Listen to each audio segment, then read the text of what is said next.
बिस्मिल्लाहिर्रहमानिर्रहीम अस्सलामुअलैकुम।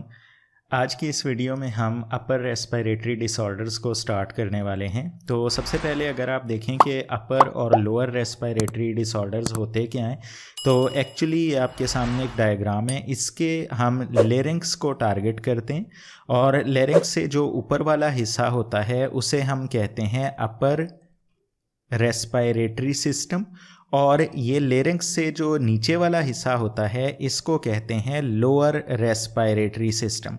तो एक्चुअली लेरिंक्स से ऊपर जितनी भी प्रॉब्लम्स होती हैं उनको हम अपर रेस्पिरेटरी डिसऑर्डर्स में डालेंगे, और जो लेरिंक्स से नीचे वाली प्रॉब्लम्स हैं जिनमें ट्रेकिया, लंग्स और ब्रोंकाई वगैरह के प्रॉब्लम्स शामिल हैं वो लोअर रेस्पिरेटरी डिसऑर्डर्स के अंदर आते हैं। So the first upper respiratory disorder we are going to discuss is sinusitis. पहले तो आपने एक बात जहन में रखनी है कि इन्फेक्शंस की जब भी हम बात करेंगे और किसी भी डिज़ीज़ के नेम के आगे अगर आपको ITIS मिलेगा तो उसका मतलब होता है इन्फ्लेमेशन। जैसे यहाँ पर आर्थराइटिस है तो इन्फ्लेमेशन ऑफ जॉइंट्स है, हेपेटाइटिस है इन्फ्लेमेशन ऑफ लिवर है, उसी तरीके से मुख्तलिफ़ किस्म के डिसऑर्डर है। यहाँ पे भी एंड पे ये जो ITIS है इसका मतलब होता है इन्फ्लेमेशन। अब ये किस चीज़ की इन्फ्लेमेशन है? तो साइनस की इन्फ्लेमेशन को साइनोसाइटिस कहा जाता है। साइनस क्या होता है?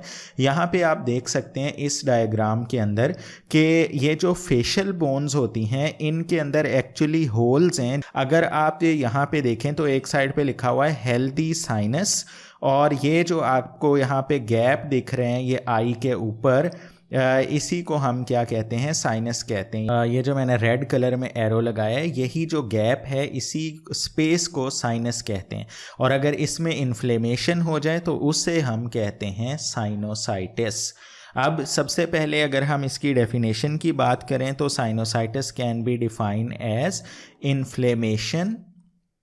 इन्फ्लेमेशन और you can say infection of sinuses. और साइनसेस क्या चीज़ें हैं? ये जो फेशियल बोन्स हैं उनके अंदर मौजूद होल्स होते हैं, उनको साइनसेस कहा जाता है, और इनकी इन्फ्लेमेशन को साइनोसाइटिस कहा जाता है। अब यहाँ पे इसकी दो टाइप्स हैं, एक है एक्यूट और एक क्रोनिक है। जितने भी इन्फेक्शंस होते हैं उनमें मोस्टली ये दो तरह की टर्म्स आपको देखने को मिलेंगी। तो वो इन्फेक्शंस जो कम टाइम में डेवलप होते हैं, यानी मोस्टली फ्यू आवर्स से लेकर फ्यू डेज़ तक इनमें लग जाते हैं, वो एक्यूट होते हैं। और क्रोनिक वो होते हैं जो कि ग्रेजुअली डेवलप होते हैं, यानी कि उनके डेवलप होने में कई हफ्तों से महीनों तक भी लग सकते हैं। एक ही डिज़ीज़ एक्यूट और क्रोनिक दोनों हो सकती है। जैसा कि किडनी फेलियर है तो वो अगर आहिस्ता आहिस्ता से किडनी फेल हो रहे हैं, ग्रेजुअली किडनी का जो फंक्शन है वो लॉस हो रहा है, तो वो क्रोनिक किडनी फेलियर होगा। लेकिन अगर वो किसी ड्रग्स की वजह से, किसी मेडिसिन की वजह से अचानक से काम करना छोड़ दें तो वो एक्यूट फेलियर होगा। तो इसका मतलब है इन्फेक्शंस एक्यूट और क्रोनिक दोनों तरह के हो सकते हैं। अब यहाँ पर जो एक्यूट साइनोसाइटिस होती है ये डेवलप्स क्विकली, ये जल्दी जल्दी से डेवलप होती है, और मोस्टली इसके जो सिम्टम्स होते हैं वो 2 से लेकर 8 वीक्स तक रहते हैं। So the symptom lasts for 2 to 8 weeks. और जो क्रोनिक होती है इट लास्ट्स लॉन्गर, यानी कि ये ज़्यादा देर तक डेवलप होती है और काफ़ी अरसे तक ये रहती है।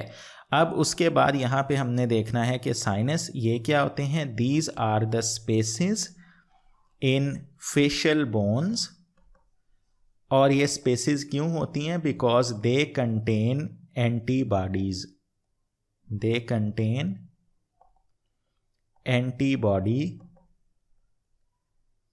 Containing fluid. तो इनके अंदर फ्लूइड होता है जिसके अंदर एंटीबॉडीज़ होती हैं, तो वो यहाँ पे मौजूद रहता है। अब कितने बड़े साइनसेस होते हैं? तो मोस्टली जो साइनस हैं वो 4 हैं। सो देयर आर 4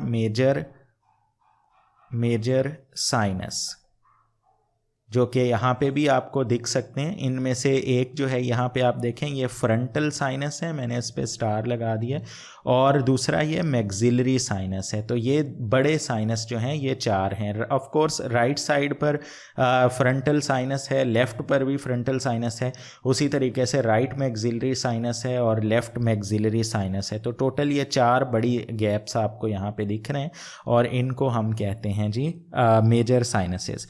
अब ये इसमें से ऊपर वाले जो हैं they are called frontal sinus, और जो नीचे वाले होते हैं they are called maxillary sinus. क्योंकि ये जो बोन्स होती हैं इनको मैक्सिला कहा जाता है, तो उस बोन के अंदर ये मौजूद होते हैं, तो उस वजह से हम इसे मैक्सिलरी साइनस कहते हैं। तो जो फ्रंटल साइनस होते हैं they are present above eyes, जैसा कि आपको इस डायग्राम के अंदर भी नज़र आ रहा है। ये मैंने येलो डॉटेड सर्कल सा यहाँ पे बना दिया है। तो ये, और ये जो मैक्सिलरी साइनस होता है they are in cheeks region. तो आप यहाँ पे भी देख सकते हैं कि जो चीक्स वाला हिस्सा है, गाल वाला हिस्सा है, वहाँ पर ये आपको यहाँ पे नज़र आ रहा है। तो ये 4 बड़े साइनस होते हैं। अब आप देखें कि ये जो हेल्दी साइनस वाली साइड है इसमें दिख रहा है कि यहाँ पे किसी किस्म की इन्फ्लेमेशन कुछ भी मौजूद नहीं है। तो मोस्टली होता ये है कि जो भी एंटीबॉडीज़ वाला फ्लूइड बनता है या जर्म्स वगैरह होते हैं तो वो यहाँ से ड्रेन आउट होते रहते हैं। लेकिन दूसरी तरफ आपको साइनोसाइटिस दिख रहा है, ये मैंने रेड स्टार लगा दिया। यहाँ पर देखें इन्फ्लेम्ड साइनस लाइनिंग है, यानी कि यहाँ पर इन्फेक्शन डेवलप हुआ है और इन्फेक्शन के डेवलप होने की वजह से ये वाली जो साइड है ये स्वेल कर गई है और ये इन्फ्लेम हो गई है, और उसकी वजह से ये जो इसकी ओपनिंग थी, ये देखें मैंने एरो लगाया, ये वाली जो ओपनिंग थी ये भी क्या हो चुकी है, नैरो हो चुकी है, और उसकी वजह से यहाँ पे पस डेवलप होना शुरू हो जाती है और फ्लूइड वगैरह यहाँ से बाहर नहीं निकल पाता, और इसी कंडीशन को हम क्या कहते हैं, साइनोसाइटिस कहते हैं।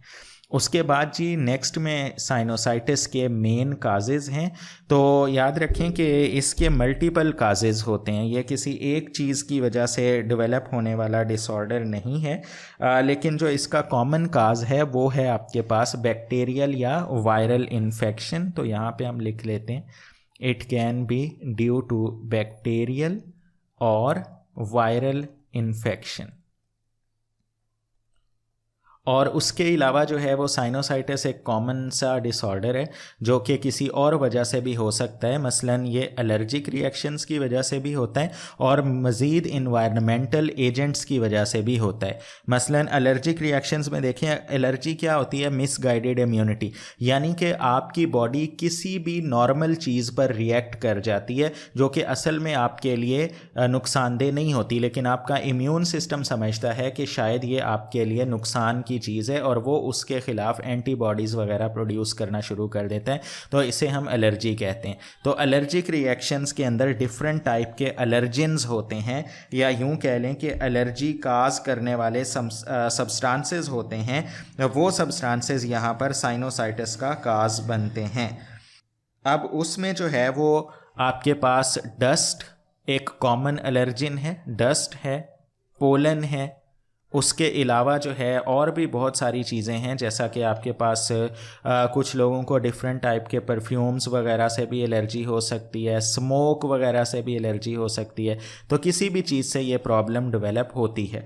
और उसके अलावा जो मज़ीद इन्वायरमेंटल एजेंट्स होते हैं उसके अंदर ड्राई एयर है, यानी कि ऐसी जगह जहाँ पर एयर ड्राई है उसमें मॉइस्चर का लेवल इंतहाई कम है, तो उसकी वजह से भी हो सकता है। या फिर जो है एयर कंडीशनिंग सिस्टम्स हैं, एसीज जिन्हें हम कहते हैं, वो है। और उसके अलावा बहुत ज़्यादा ह्यूमिड एयर अगर है, यानी कि एयर के अंदर मॉइस्चर का लेवल बहुत ज़्यादा है, तो तब भी इस किस्म की जो प्रॉब्लम है वो डेवलप हो सकती है। उसके बाद अगर हम देखें तो इसके सिम्टम्स हैं, यानी एक साइनोसाइटिस का जो पेशेंट होता है वो कौन कौन से सिम्टम्स को फेस करता है। तो पहले नंबर पर है जी फीवर।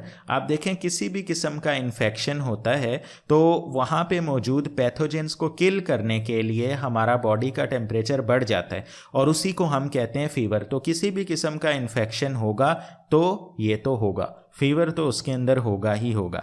उसके अलावा जो है अगर आप देखेंगे तो नेज़ल ऑब्स्ट्रक्शन है, नेज़ल ऑब्स्ट्रक्शन है, यानी कि जो नाक है वो बंद होना शुरू हो जाता है, सांस लेने में मसला होता है। पोरोलेंट डिस्चार्ज, पोरोलेंट डिस्चार्ज का मतलब क्या होता है जी? पस लाइक डिस्चार्ज, यानी कि जैसे नाक बहती है ना, रनी नोज जिसे कहते हैं, तो वो कंडीशन होती है, फ्लूइड निकलना शुरू हो जाता है। फिर उसके अलावा लॉस ऑफ स्मेल, जैसे आम ज़ुकाम के अंदर भी होता है, आप ठीक से स्मेल नहीं कर पाते। और उसके अलावा टेस्ट, क्योंकि आपका टेस्ट और स्मेल डायरेक्टली रिलेट करते हैं आपस में। तो अगर आपका नोज़ बंद होगा तो उसकी वजह से आपको स्मेल नहीं आएगी, और अगर स्मेल नहीं आएगी तो आपको ठीक से टेस्ट भी फील नहीं होगा। और उसके अलावा जी पेन होता है, और पेन कौन सी जगह पे होगा? ऑफ कोर्स जिन जगहों पर साइनसेस हैं, अभी आपने एक डायग्राम के अंदर भी देखा था कौन कौन सी जगहों पे हैं। तो लिहाजा फेशियल पेन होगा, यानी कि फेस वाला जो रीजन है वहाँ पर, और हेडेक होगा, यानी कि सर में दर्द होना शुरू हो जाएगा। उसके अलावा जो नेक्स्ट है जी इसका ट्रीटमेंट, और ट्रीटमेंट ऑफ कोर्स आपने देखा है कि ये मल्टीपल एजेंट्स की वजह से होता है, इसलिए इसका कोई एक पार्टिकुलर ट्रीटमेंट तो है नहीं। तो लिहाजा जो कॉमन ट्रीटमेंट हम यूज़ करते हैं उनमें से जो सबसे पहली चीज़ है वो आप यहाँ पे लिख सकते हैं, हम एंटीबायोटिक्स को इस्तेमाल कर सकते हैं। अगर ये किसी बैक्टीरिया की वजह से होने वाला इन्फेक्शन है या फंजाई वगैरह की वजह से होने वाला इन्फेक्शन है तो हम एंटीबायोटिक्स को इस्तेमाल करते हैं। दूसरे नंबर पर आप यूज़ कर सकते हैं जी सल्फा ड्रग्स, और सल्फा ड्रग्स को हम सल्फोनामाइड्स भी कहते हैं। और ये क्या होते हैं? सल्फ़र कंटेनिंग मेडिसिन्स हैं, सिंथेटिक मेडिसिन्स हैं जो कि इस्तेमाल होती हैं। इनकी जो एंटी बैक्टीरियल प्रॉपर्टीज़ होती हैं और जर्म्स को किल करने के लिए ये इस्तेमाल होती हैं। तो सल्फ़र होता है इसमें, अमाइनो ग्रुप होता है, और उसकी वजह से हम इसको कहते हैं। ये बेसिकली क्लास ऑफ ड्रग्स है, इसमें बहुत सारी मेडिसिन्स आती हैं, तो इनको हम इस्तेमाल करते हैं। उसके अलावा जी हम इस्तेमाल कर सकते हैं नेज़ल डीकंजेस्टेंट, यानी कि ऐसी चीज़ें जिसकी वजह से बंद नाक को खोला जाता है, जैसा कि आपके पास ये विक्स वगैरह होती है उसको इस्तेमाल करते हैं। और उसके अलावा इन्हेलर्स वगैरह को हम यूज़ कर सकते हैं, तो उसकी वजह से ये बंद नाक जो है इसको ओपन किया जा सकता है। उसके अलावा हम इसकी नेबुलाइजेशन कर सकते हैं, और नेबुलाइज़र यूज़ होता है, ये एक छोटी सी मशीन होती है, आपके सामने इस डायग्राम में दिख रही है, और ये इसका मास्क है, और ये एक किस्म की स्टीम प्रोड्यूस करता है। और स्टीम को इनहेल करने से यहाँ पे जो स्वेलिंग होती है और यहाँ पे जो इन्फेक्शन होता है वो किसी हद तक ठीक हो जाता है। So the machine is called nebuliser, और इसकी मदद से ये स्टीम लेने का जो प्रोसेस है इसको नेबुलाइजेशन कहा जाता है। तो नेबुलाइजेशन काफ़ी इफ़ेक्टिव होती है साइनोसाइटिस के अंदर। उसके अलावा जो है आप डिफरेंट एंटीबायोटिक्स को भी यूज़ कर सकते हैं, और जो ऐसी पेन किलर्स वगैरह हैं उनको भी आप इस्तेमाल कर सकते हैं। बट ऑफ कोर्स क्योंकि मोस्टली है एलर्जीज़ वगैरह की वजह से होता है, तो बेस्ट ऑप्शन है इसका परहेज़, यानी कि प्रिकॉशंस। सो आज की वीडियो के लिए इतना ही। आई होप आप लोगों को ये एक छोटा सा टॉपिक था जो कि हमने साइनोसाइटिस को डिस्कस किया है, तो आई होप आप लोगों को ये समझ में आ गया होगा। And thank you so much for watching, and मैं मिलूँगा आपसे अगली किसी वीडियो में। अल्लाह हाफिज़।